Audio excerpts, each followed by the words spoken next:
বাংলাদেশ মাদ্রাসা শিক্ষক পরিষদ চাঁদপুর জেলা শাখার উদ্যোগে মাদ্রাসা শিক্ষক সম্মেলন 2025 অনুষ্ঠিত। 13 সেপ্টেম্বর শনিবার সকাল 10টায় চাঁদপুর চেয়ারম্যানঘাট ইউরেশিয়া কনভেনশন হলে এই সম্মেলনের আয়োজন করা হয়। প্রধান অতিথির বক্তব্য রাখেন বাংলাদেশ মাদ্রাসা শিক্ষক পরিষদের কেন্দ্রীয় সভাপতি অধ্যক্ষ ডক্টর মোহাম্মদ শাহজাহান মাদানী। তিনি বলেন, মাদ্রাসা শিক্ষা শুধু ধর্মীয় জ্ঞান নয়, নৈতিকতা ও দেশপ্রেমের আলোকবর্তিকা জ্বালিয়ে রাখছে। শিক্ষার্থীদের চরিত্র গঠন, সমাজে সুশৃঙ্খল পরিবেশ তৈরি এবং তরুণ প্রজন্মকে অপসংস্কৃতি থেকে দূরে রাখতেও মাদ্রাসা শিক্ষকদের অবদান অনন্য। তিনি আরো বলেন, সরকারি বেসরকারি শিক্ষক বেতন স্কেলে বৈষম্য দূর না হলে প্রকৃত শিক্ষা ব্যবস্থা ভারসাম্যপূর্ণ হবে না। শিক্ষকেরা সন্তুষ্ট হলে শিক্ষা মান উন্নয়ন সহজ হয়। বিশেষ অতিথির বক্তব্য রাখেন বাংলাদেশ মাদ্রাসা শিক্ষক পরিষদ চাঁদপুর জেলা শাখার প্রধান উপদেষ্টা মাওলানা বিলাল হোসেন মিয়াজি, কেন্দ্রীয় সহকারী সেক্রেটারি ও মাদ্রাসা মুহাম্মদিয়া আরাবিয়া ফাজিল মাদ্রাসা অধ্যক্ষ মুফতি আ.ন.ম মঈনুদ্দিন সিরাজি, চাঁদপুর জেলার শিক্ষা অফিসার মোহাম্মদ রুহুল্লাহ, মাদ্রাসা শিক্ষক পরিষদ জেলা শাখার উপদেষ্টা অ্যাডভোকেট মোহাম্মদ শাহজাহান মিয়া, অধ্যাপক মোহাম্মদ আবুল হোসেন।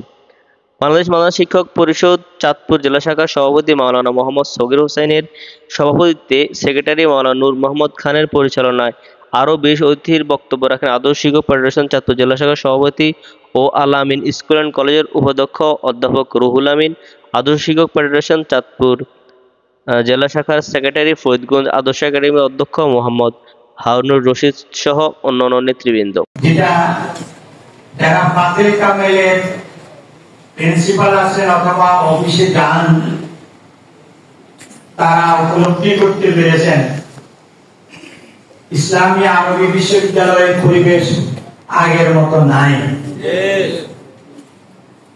যদি কোনো সমস্যায় আপনারা পড়েন, তারা আপনাদেরকে ঘুরায় এবং আপনাদেরকে দীর্ঘসূত্রিতায় ফেলে। অবশ্যই আপনারা আমাদেরকে জানাবেন।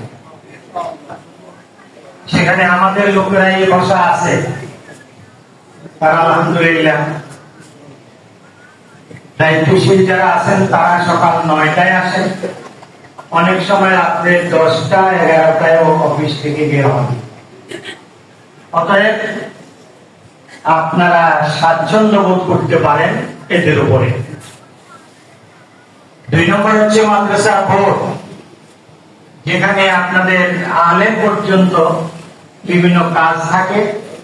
সেখানেও আলহামদুলিল্লাহ আমরা এমন লোকদেরকে বসাতে সক্ষম হয়েছি যারা আন্তরিকতার সাথে কাজ করছে।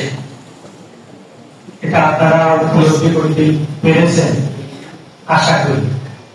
তারপরেও যদি কোনো সমস্যা থাকে আমাদের সাথে যোগাযোগ করবেন ইনশাআল্লাহ। ডিজি অফিসেও আমরা চেষ্টা করি আলহামদুলিল্লাহ।